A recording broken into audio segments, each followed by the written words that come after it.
So we can talk about the typical structure of a vertebrae, and then we're going to talk about how cervical vertebrae, thoracic vertebrae, and lumbar vertebrae differ.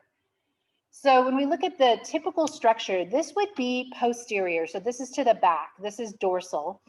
We have a spinous process.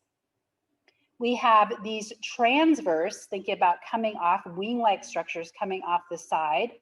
And then we have the central body of the vertebrae. So this is where your intervertebral disc would sit.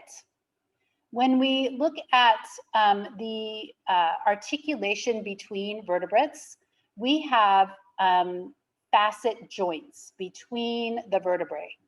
So we can see here that we have facing upward, this is my superior articular facet. And so another another vertebrae is going to be sitting on top of that. This would actually show a, this to me looks like this must be a thoracic vertebrae, because we see facet joints that are located on these flat surfaces that are located on the transverse processes. And that we only see in the example of the thoracic vertebrae that articulate with the ribs. This vertebral foramen is where the spinal cord comes out, and it is encompassed by the spinal arch. So this is what protects your spinal cord from injury. When we look at the structure, we have these pedicles, which are called feet, and then we have the arch extending up. So let's look at some differences between the cervical, the thoracic, and my lumbar vertebrae. So one of the things about the cervical vertebrae is that they have a spinous process that tends to be bifid. So cervical, I would write down here. They have a bifid spine.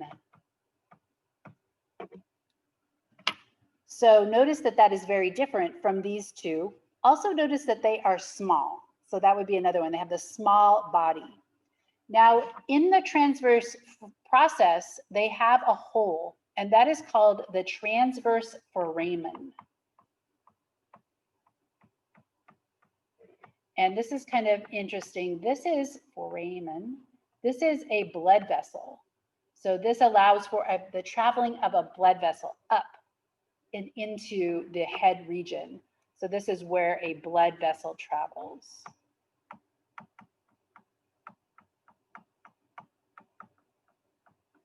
If we look at the other ones, notice they do not have holes in their transverse foramen.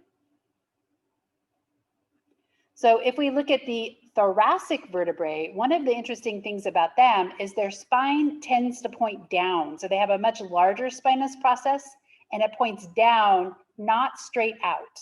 So the thoracic, I would put it's larger, and the spine faces downward.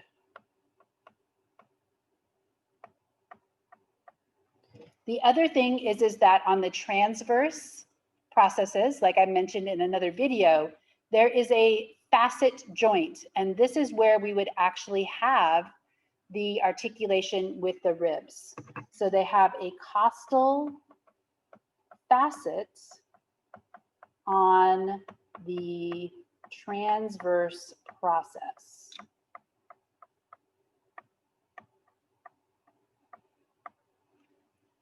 That articulates with the ribs.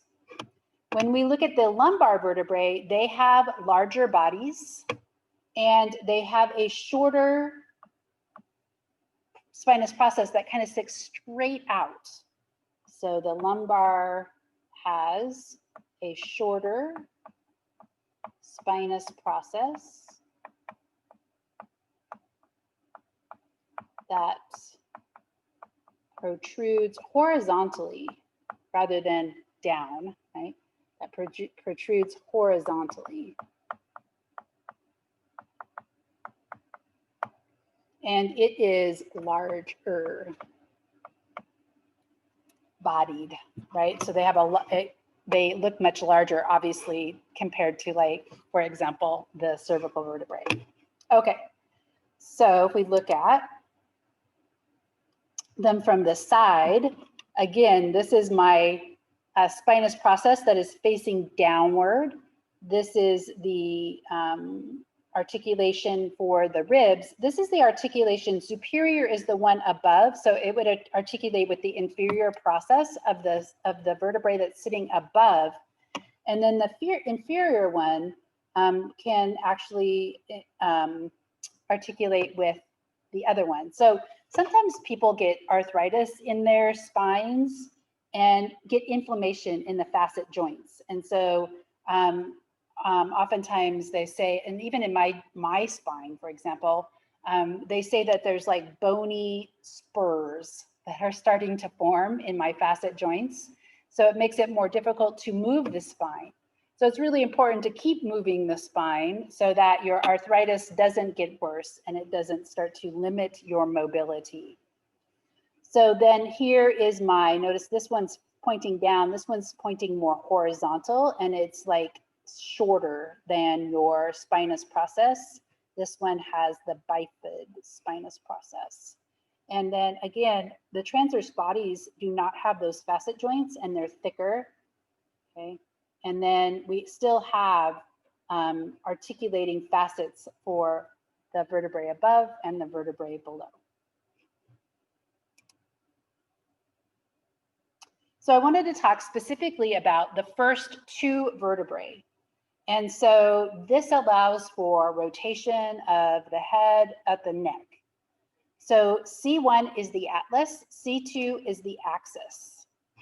When we look at the difference between these, C1, this is a really strange looking vertebrae because it has no central body. So C1, atlas, it has no central body, right? So the central body would be like, where would it be? It should be like right here, right? And then you have that up above. So this central body is believed to have actually been added to C2. So C2 has the axis, has an extra structure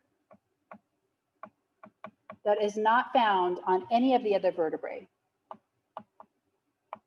And it is called the dens. And I think that's supposed to translate to a tooth, like a beak, a tooth.